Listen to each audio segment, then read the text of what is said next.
Eu andei observando que de um tempo pra cá surgiu muitos vídeos no YouTube falando sobre a escala 6x1. A maioria deles focam na vida das pessoas que estão dentro dela, que geralmente se encontram exaustas, sem perspectiva de crescimento e até sem tempo de estudar e melhorar na sua profissão. Exatamente porque é uma escala que drena todo o seu tempo e energia. E eu até estava concordando com tudo, até eu me deparar com este vídeo. O requerimento 51 de 2024 da senhora Erika Hilton, que fala aqui sobre a realização de uma audiência pública para debater a redução da jornada de trabalho e o fim da jornada 6x1, junto do movimento Vida Além do Trabalho. Pelo que eu entendo aqui, é se propor que essa Câmara dos Deputados se debruce sobre um assunto para diminuir a jornada de trabalho do trabalhador brasileiro. Parece que para 4 dias da semana e diminuir ainda para 6 horas de trabalho. Eu acho isso uma excrescência, pessoalmente falando. Deputado, a gente precisa conversar.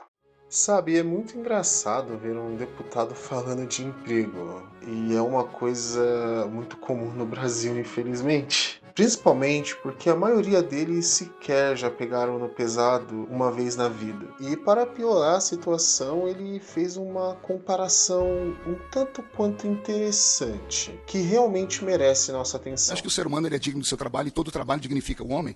E nós temos um país que precisa crescer. E só há crescimento se houver trabalho. Democracias sérias e maduras como os Estados Unidos da América, como o Japão, todas as pessoas trabalham até a exaustão para verem a prosperidade, a riqueza e tudo mais.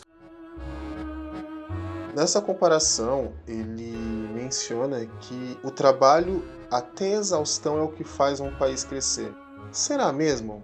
Será que hoje, se todo brasileiro trabalhar até exaustão, o país realmente vira uma superpotência?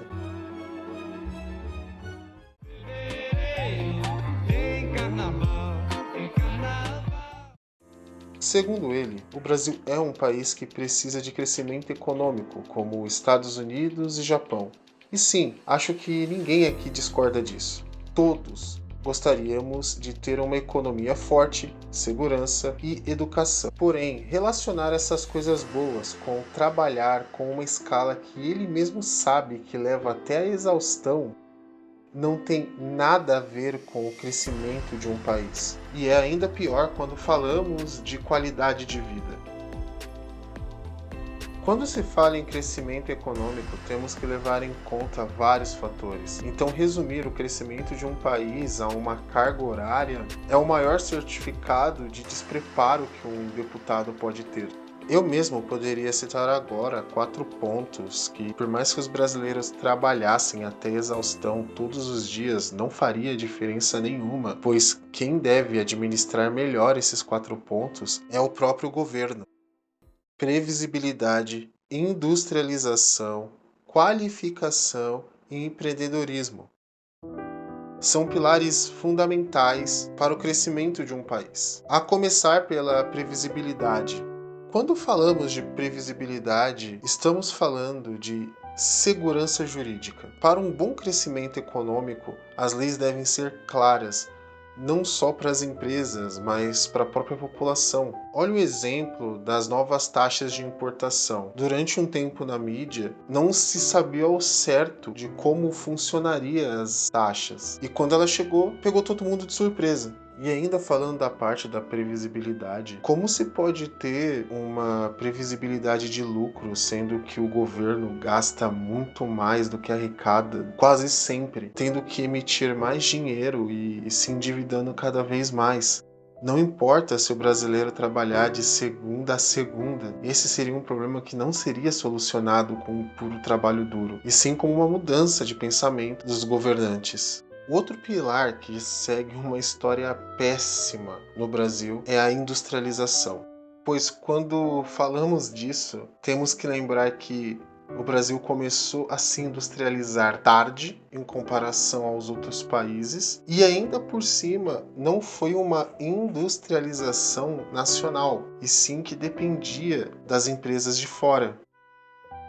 E para piorar a situação, cada vez mais a indústria brasileira tem menos participação no PIB. Isso mostra que não se tem um real incentivo para o crescimento dessa indústria nacional. E ao invés de eles discutirem estratégias para aumentar o incentivo do crescimento da indústria nacional, eles taxam importações dizendo que isso melhoraria alguma coisa, sendo que isso não é verdade, pois taxar as comprinhas da Shein não incentiva ou não facilita a vida de alguém que quer trabalhar com indústria dentro do país. Ou seja, eles só tiraram um produto da mão do brasileiro e não facilitaram para que o brasileiro possa produzir em solo nacional. Então eu pergunto novamente, mesmo se todo brasileiro trabalhasse até exaustão, o que adianta se os incentivos fiscais nunca mudam para melhor? Como uma nação pode prosperar desse jeito?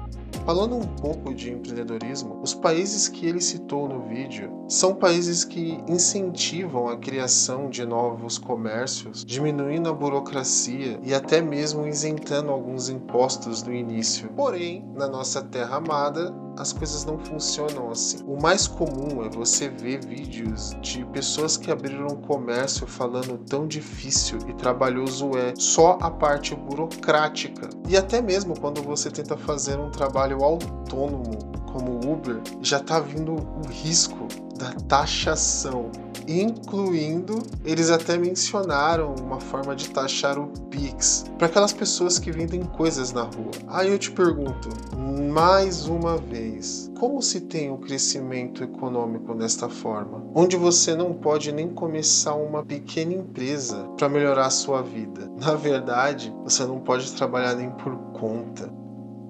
E para finalizar nossa pequena lista, acredito que esse é o tópico mais importante do vídeo: a qualificação da mão de obra do cidadão. Pois aqui realmente temos um problema extremamente sério. Quando se fala em escala 6x1, ela realmente tira o tempo e a energia da pessoa. Tempo e energia que ela poderia gastar buscando mais conhecimento sobre a área de trabalho que ela exerce, para poder evoluir e quem sabe expandir ainda mais seus horizontes. Afinal, novos métodos de execução e novas tecnologias que facilitam a vida e aumentam a produção do trabalho geralmente precisam de tempo, energia e conhecimento para florescerem. Como será possível acontecer isso quando você se encontra em uma jornada tão exaustiva, sendo que o único dia de descanso da pessoa ela tá acabada e a única coisa que ela pode fazer é descansar e talvez nem sobre tempo pro lazer, de tão cansada que ela pode estar. Isso quando ela não tem que resolver algum perrengue da vida pessoal dela. E você que se encontra nessa escala, principalmente com trabalhos pesados ou repetitivos, você sabe o quão cansativo é essa jornada. E não importa o quanto você trabalhe, quanto a população brasileira trabalhe e puxe o progresso para cima, eles sempre vão puxar para baixo. Bem, isso foi só uma pequena lista. Eu poderia citar várias outras coisas, inclusive eu não me aprofundei direito em nenhum dos tópicos. E mesmo eu podendo continuar, eu acho que o vídeo conseguiu passar bem o que eu queria dizer. Se concordam com algum ponto ou discordam, ou até acharam que outras coisas são mais importantes, por favor, comente. Eu sou Hikikomori Tupiniquim e essa é só a minha visão de dentro do quarto.